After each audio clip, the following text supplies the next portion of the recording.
Credo che siamo tutti d'accordo sul fatto che stiamo meglio di 100 anni fa e che nessuno ha voglia di tornare indietro. Però è un nostro diritto sapere che rischi corriamo facendo una certa cosa e di avere fiducia in chi ci informa. Incidente di Chernobyl. Sono stati fatti studi molto approfonditi, alla fine la versione ufficiale è: chi è morto, chi si è ammalato, il problema è circoscritto. Ma c'è chi, avendo partecipato agli stessi studi, dice: avremo conseguenze per le prossime 20 generazioni. Il dato non è noto perché l'Agenzia Atomica lo ha censurato. L'OMS dice sono tutte balle. Una traccia di come probabilmente sono andate le cose è dentro una conferenza di Kiev del 2001. Lugano. Un giornalista della TV svizzera italiana di origine russa, Vladimir Cherkov, ha filmato quella conferenza OMS-AIEA a Kiev nel 2001. La prova ci è capitata per miracolo ed è che a Kiev il giapponese Hiroshi Nakajima, la personalità massima responsabile dell'OMS all'epoca del 95, è stato nominato presidente d'onore della conferenza di Kiev. Era lì presente. E chi ha detto? E mi sono detto bisogna fargli la domanda. Perché non sono stati pubblicati gli atti della conferenza? Perché era una conferenza organizzata con l'AIEA. È stato questo il problema. E non considera una contraddizione il legame tra OMS e AIEA per la piena libertà dell'OMS? L'AIEA dipende dal Consiglio di sicurezza delle Nazioni Unite e noi, come tutte le agenzie specializzate, dipendiamo dal Consiglio dello sviluppo sociale. Non è che ci sia un rapporto gerarchico tra le organizzazioni, siamo tutte uguali, ma per gli affari atomici, militari e civili, sono l'autorità. Sono loro che comandano. Insomma, il nucleare civile non si può vendere se si parla dei suoi danni a lungo termine, sull'uomo e sull'ambiente, sia in caso di grandi incidenti, sia in condizioni normali, con le sue emissioni deboli e legali, la soglia del rischio accettabile. Ma l'Organizzazione Mondiale della Sanità ha fatto uno studio sull'esposizione quotidiana della popolazione che risiede intorno alle centrali nucleari? Ci sono gli studi di IARC, ok? Dunque l'organizzazione ha un centro di ricerca che si chiama IARC, International Agency for Research and Cancer, a Lyon, in Francia. E quell'agenzia che parte dalla OMS per un'agenzia di ricerca che ha loro hanno gli studi che fanno l'evaluazione dell'impatto delle piccole dosi di radiazione. L'OMS coordina uno studio di questo tipo sull'impatto della radioattività. Dovresti chiedere a IARC. E questo, la parte di ricerca e di coordinazione della ricerca è fatta direttamente da IARC. IARC, Agenzia Internazionale per la Ricerca sul Cancro, fa parte dell'Organizzazione Mondiale della Sanità. Gli scrivo: buongiorno, sono un giornalista di Report e gli chiedo di fornirmi questo studio sull'esposizione delle persone che vivono intorno alle installazioni nucleari alle dosi deboli di radioattività. Arriva la risposta: no, in questo centro non esiste nessuno studio di questo tipo. Ringrazio e chiedo allora dello studio sui danni al genoma umano, sempre per colpa delle dosi deboli di radioattività. La risposta: no, non esiste, desolato, sinceramente, eccetera, eccetera. Queste ricerche le abbiamo trovate in Germania. Il governo Schröder nel 2002 ha votato una legge per la quale i reattori, man mano che giungeranno a fine vita, si spegneranno e non verranno mai più sostituiti. Il governo successivo di Angela Merkel ha voluto vederci chiaro sulla vita normale intorno alle centrali e ha ordinato uno studio sanitario.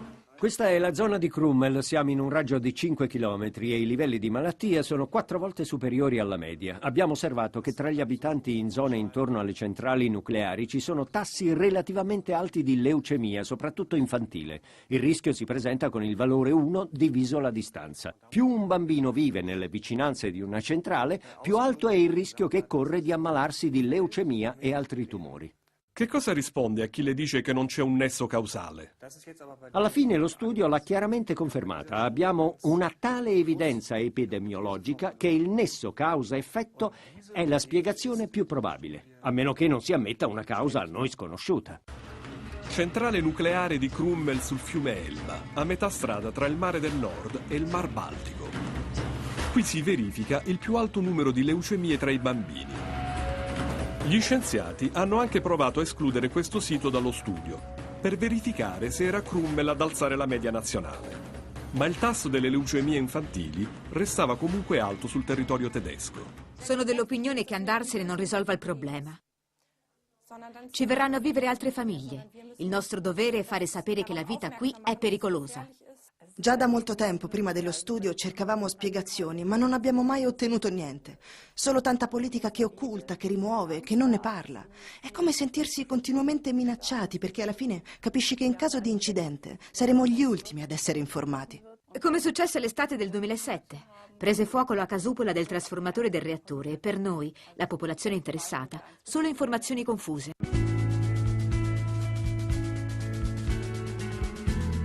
Le centrali nucleari producono scorie, rifiuti radiotossici che per non fare più danni all'uomo e all'ambiente hanno bisogno di tempo.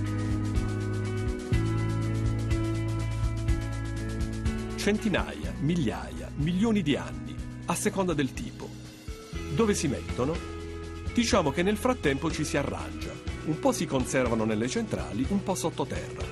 Da qualche parte, ma sempre provvisoriamente, in attesa di trovare un luogo definitivo, dove geologia ed esseri umani non si possano ribellare.